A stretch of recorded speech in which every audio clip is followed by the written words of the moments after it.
ابو حميد، عايز نقلب القصه واسالك سؤال، وانا يهمني برضو ان المشاهدين يسمعوا السؤال ده، لان فعلا يعني انا لما عرضت عليك فكره الموضوع ده في الاول كنا هنتكلم على السيلف اويرنس او ادراك الذات، وموضوع سهل ولطيف اتبسطت منه. قلت لك طب ايه رايك، كان عندي موضوع قنبله هيخلي مصر كلها تتكلم عليه، اللي هو اداره الخيانه الزوجيه. رد فعلك كان ايه؟ يعني انا عارفه طبعا، بس انا يهمني اسمع رد الناس، تسمع رد فعلك يعني. بص، انا اتخضيت.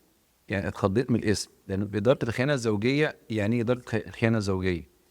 وما كنتش بقى يعني فاهم الربط ما بين الاداره وما بين الخيانه الزوجيه والبعد بتاعها ايه. وجي في دماغي برضه زي معظم الناس اللي جه في دماغها ازاي هندير الخيانه الزوجيه.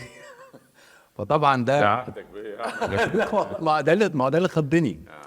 وبعدين تاني حاجه خفت برضه، هو موضوع شائك. ممكن يبقى انا في بدايه لسه البودكاست، فممكن يكون نيجاتيف بدايه ليا تقلق.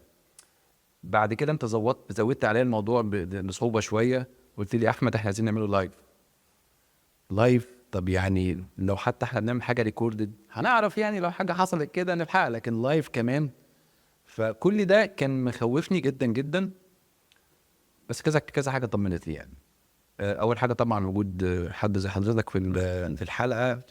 كمان محضر كويس، رابط الموضوع بشكل اداري كمان من ناحيه حضرتك استشاري اداره، وفي نفس الوقت الخلفيه بتاعه الطب النفسي، الخبره طبعا حضرتك في الاعلام. كل ده خلاني بصراحه يبقى عندي نوع من الطمانينه ان انا اقدر اطلع اول حاجه في توبيك زي ده. يعني فعلا دي دبل مينينج. وتاني حاجه كمان نطلع لايف يعني. فعايز اشكرك تاني وفرصتك ان انت جيتنا في يعني ضيف عزيز في البرنامج. كان فعلا يعني حتى الناس مبسوطه جدا جدا جدا. اشكرك جزيلا. شكرا.